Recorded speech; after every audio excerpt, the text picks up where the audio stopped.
దొంగే దొంగ దొంగ అన్నట్టున్నది. ఓడగొట్టాలనుకున్నది కాంగ్రెస్ వాళ్ళు కడియం శ్రేణిని గెలిపించింది బీఆర్ఎస్ శ్రేణులు కష్టపడి గెలిపించడం జరిగింది. ఈరోజు ఆల్రెడీ సచ్చిన శవం కడియం శ్రేణి తెగించున్నా. సో కాబట్టి ఇంకా కడియం శ్రేణి నా ఎంట్రీగా కూడా పీకలేడు. కాకుండా 600 కాస్త ఆలస్యమైన గణపురం నియోజకవర్గానికి ఉప ఎన్నిక రావడం ఖాయం. గణపురం నుంచి వెళ్ళి కడియం శ్రేణి డిపాజిట్ రాకుండా పర్వతగిరికి తరిమి కొడతామని హెచ్చరిస్తూ అనుచరగణం ఎవరైతే అనుచిత వ్యాఖ్యలు చేస్తుంటారో సోషల్ మీడియాలో అన్నీ చూస్తూ ఉన్నాను. ఒకవేళ కనుక సందర్భం అవకాశం వచ్చాయంటే కడియం శ్రేణి గురించి మాట్లాడడానికి చాలా ఉన్నది.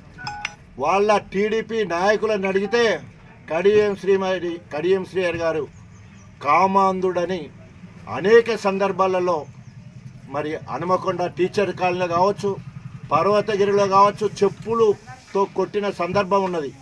సొంత భార్యనే టీచర్ కాలనీలో చెప్పుతో కొట్టడం జరిగింది. పర్వతగిరి పుట్టిన దగ్గర అనేక కార్యక్రమాల్లో ఇల్లీగల్ కార్యక్రమాల్లో ఉంటే అక్కడ కూడా చెప్పులతోనే కొట్టింది. ఆయనకి చెప్పులు ఎందుకు పడ్డో ఏంటో తెలియదు కానీ 2 సార్లు చెప్పులతో కొట్టిన కడియం శ్రేణి. నేను వ్యక్తిగతానికి పోవద్దు అనుకుంటున్నా. ఇప్పుడు వీళ్ళు లేనిపోని అని అన్నప్పుడు నాకు అనవలసి వస్తుంది కదా. ఇప్పటి వరకు నా మీద ఎక్కడ కూడా ఒక ఎఫ్ఐఆర్గా నేను రాజన్న చేస్తే ఎవరు కూడా ఈ ఏమిటికో భయపడేది ఉండదు కదా.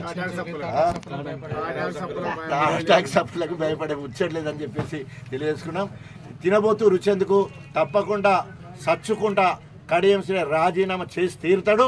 ఒకవేళ లేకపోతే రాజ్యాంగపరంగా సుప్రీంకోర్టు 6 సంవత్సరాలను ఆయన సభ్యత్వాన్ని రద్దు చేసే అవకాశం ఉందని చెప్పేసి తెలియజేసుకుంటూ నా నియోజకవర్గ ప్రజలే నా దేవుళ్ళు, నియోజకవర్గమే దేవాలయం, వాళ్ళ బావు కోసం నా ప్రాణాన్ని ఆయన అడ్డుపెట్టి కాపాడుతుందని చెప్పేసి అసలైన తొలి వెలుగు.